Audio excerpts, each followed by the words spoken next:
सभी को मेरा नमस्कार। आज हम स्टार्ट करने जा रहे हैं एक न्यू सीरीज जिसका नाम है price action basic to advance series.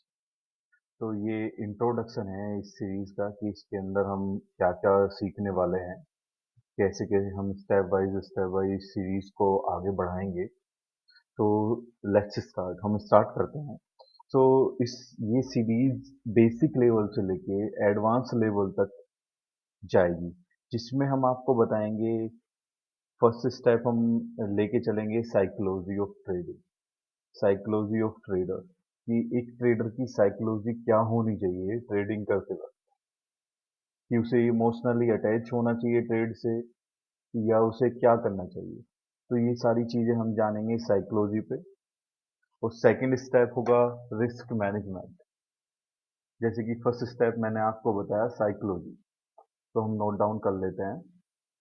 Step first psychology.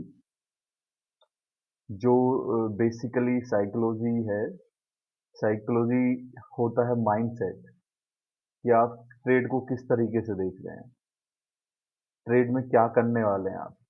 अगर आपका माइंडसेट ही सही नहीं होगा तो आप ट्रेड में कैसे सरवाइव कर पाएंगे। कुछ लोग क्या करते हैं कि ट्रेड ले लेते हैं और उससे इमोशनली अटैच हो जाते हैं कि अभी तो ये नीचे गया है, अभी ऊपर जाएगा। तो उस वजह से हम ट्रेड से ज़्यादा ही अटैच होने की वजह से हम लॉस बेयर कर लेते हैं। लॉस बेयर इतना हो जाता है कि आप सोचोगे नहीं, कि हम ट्रेड कट ही नहीं कर पाते। एट द एंड मान जब हमारा अकाउंट ब्लो होने लगता है, फिर हम सोचते हैं चलो अब कट कर लेते हैं। तो वो होती है साइकोलॉजी। सेकेंड स्टेप हम जानेंगे रिस्क मैनेजमेंट, जो कि मोस्ट इम्पोर्टेंट पार्ट है। रिस्क मैनेजमेंट, रिस्क मैनेजमेंट में हम आपको बताएंगे कि किस तरीके से रिस्क मैनेज करना चाहिए। ये एक ट्रेडर की first psychology, second risk management, ये ट्रेडर को मार्केट में सरवाइव करना सिखाता है। अगर आपका रिस्क मैनेजमेंट ठीक नहीं है, मीन्स आपने कोई ट्रेड ली, आपने उसमें मान लीजिए 20 रुपए का एक्सेल लगाया और आप प्रॉफिट ले रहे हैं 1:1। नेक्स्ट टाइम उस ट्रेड में आपको लॉस हो गया, फिर आपको नेक्स्ट ट्रेड लेने के लिए कम से कम रिस्क मैनेजमेंट करना पड़ेगा, उसका आपको प्रॉफिट लेना पड़ेगा 1:3, जो कि पॉसिबल नहीं है। तो इसलिए always work on your risk management. Third step, we will talk about candlestick patterns.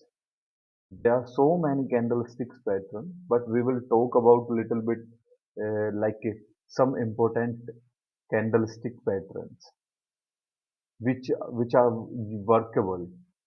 Like if we talk about some candlestick patterns like hammer,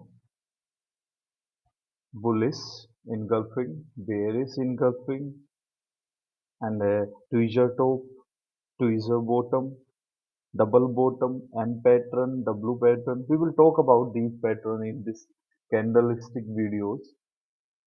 And third step, third step is candlesticks. And fourth step we will talk about trend line. Trend line होती क्या है, किस तरीके से हम draw करें कि market वहीं से यू टर्न ले। अब मैं आपको बताऊंगा ट्रेड लाइन कई तरीके से ड्रॉ की जाती है। मान लीजिए आप ड्रॉ कर रहे हैं वीक टू वीक, तो मार्केट रिएक्ट कर रहा है उस पर। एक होती है body to body trend line. Basically जो हम ट्रेड लाइन आपको बताएंगे वो वीक टू वीक और बॉडी टू बॉडी दोनों हम आपको सिखाएंगे कि किस तरीके से आप ड्रॉ कर सकते हैं। फिफ्थ होता है support and resistance, most important part of the video, support and resistance.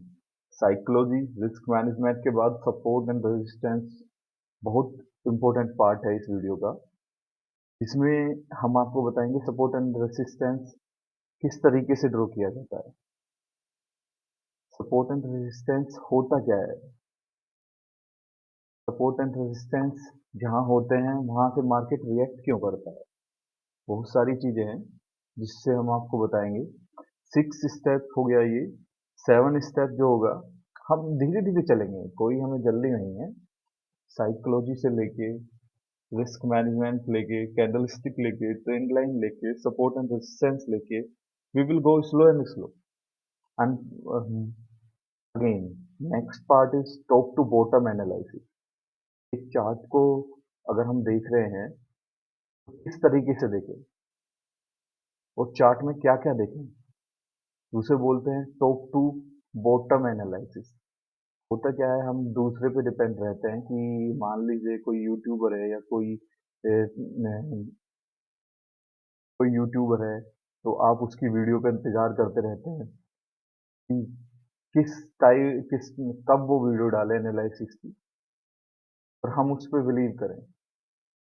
तो आप उस पे ना बिलीव करके आप डायरेक्टली अपना एनालिसिस कर सकते हैं, जो कि बहुत ईजी है, कोई हार्ड नहीं है। Top to bottom analysis different different time frame पे हमको देखना होता है कि मार्केट कहाँ रिएक्ट कर रहा है, मार्केट कहाँ जाएगा, मार्केट करेगा क्या। ये सारी चीज़ें हमको देखनी होती हैं डिफरेंट डिफरेंट टाइम फ्रेम पे, छोटे से लेके बड़े टाइम फ्रेम पे और बड़े से लेके छोटे टाइम फ्रेम पे। हम सारी चीज़ें देखेंगे कि मार्केट कर क्या रहा है, मार्केट है कहाँ इस टाइम पे। ये सारी चीज़ें हम नोटिस करेंगे। फिर हम टॉप टू बॉटम एनालिसिस, जो मैं आपको टॉप टू बॉटम एनालिसिस बताऊंगा, ये सब में रिएक्ट करेगा। सब में इन द सेंस, कोई भी इंडेक्स इंडाइसिस हो, Bank Nifty, Nifty, Fin Nifty, mid cap, कोई भी स्टॉक हो, कोई भी स्टॉक हो, ये सब में रिएक्ट करेगा।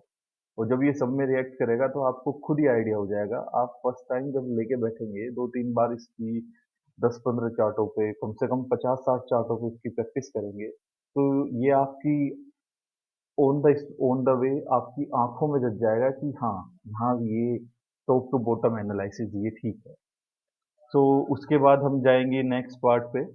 नेक्स्ट पार्ट जो हमारा होगा, वो होगा स्कैल्पिंग। स्कैल्पिंग किस तरीके से की जाती है, स्कैल्पिंग में मेन पार्ट होता क्या है, स्कैल्पिंग होती क्या है। स्कैल्पिंग होता है, हमने ट्रेड ली, हम ट्रेड में एग्जिट किए 1-2 मिनट के लिए, या मान लो 10 सेकंड के लिए, 20 सेकंड के लिए, 30 सेकंड के लिए क्विक प्रॉफिट हमने बुक किया, उसे बोलते हैं स्कैल्पिंग। स्कैल्पिंग कई तरह से होती है। मान लीजिए आपने एक कैंडल ली, आपने एंट्री फास्ट ले ली, एग्जिट लेट लिया, एंट्री फास्ट ले लिया, आपने एग्जिट भी फास्ट लिया। तो स्कैल्पिंग के भी कई रूल्स हैं, स्कैल्पिंग के सेटअप भी मैं आपको बताऊंगा, स्कैल्पिंग की किस तरीके से जाती है। सो ये सब इस price action basic to advance series में आएंगे। उसके बाद हमारा 9th स्टेप आएगा, जिसे हम जिसे हम कहेंगे स्विंग ट्रेड। स्विंग ट्रेड में क्या होता है, स्विंग ट्रेड में हम ट्रेड लेते हैं हायर टाइम फ्रेम पे, और उसे होल्ड करते हैं 1 दिन के लिए, 1 वीक के लिए, 2 वीक के लिए, टिल 1 मंथ हम उसे, या मोर देन 1 मंथ हम उसे होल्ड करते हैं। इसमें प्रॉफिट्स बड़े अच्छे खासे होते हैं, अच्छे खासे इन द सेंस काफ़ी बड़े प्रॉफिट्स आपको मिलते हैं। आप अच्छे खासे इस स्विंग ट्रेड करके आपको आइडिया हो जाएगा कि आप मार्केट में किस तरीके से सरवाइव करेंगे। तो वो ये सारी चीज़ें इस ट्रेड में आपको देखने को मिलेंगी। और इसके बाद ये शायद नंबरिंग गलत हो गई है, या 6, ये हो गया 7। कोई नहीं, इस चीज़ को तो, ये तो छोटी बात है, आप लोग देख लेना इसे, कोई इतना बड़ा इशू नहीं है। इसे आप लोग भी सही कर सकते हैं, बट नहीं, कुछ लोग हैं जो कमेंट कर रहे हैं कि सर नंबरिंग गलत हो गई है। तो नंबरिंग उनके लिए ज़्यादा मैटर करती है। चलो ठीक है, देखते हैं, कोई नहीं। सो हम 9th स्टेप देखते हैं। स्विंग ट्रेडिंग के बाद, स्विंग स्विंग ट्रेडिंग के बाद हम आएंगे नेक्स्ट स्टेप पे, जो होंगे हमारे सेटअप। सारे सेटअप, जो भी मैं आपको सेटअप दूंगा, मैं करीब, जब आप इस सीरीज को कंप्लीट कर लेंगे, इस सीरीज को कंप्लीट करने के बाद आपके पास 6 से 8 सेटअप होंगे। मैं कह रहा हूँ 6 से 8, बट आपके पास जो सेटअप होंगे वो कम से कम 8 से 10 होंगे। और अब नेक्स्ट हम करेंगे फिर एंट्री एंट्री एग्जिट और टारगेट। Entry exit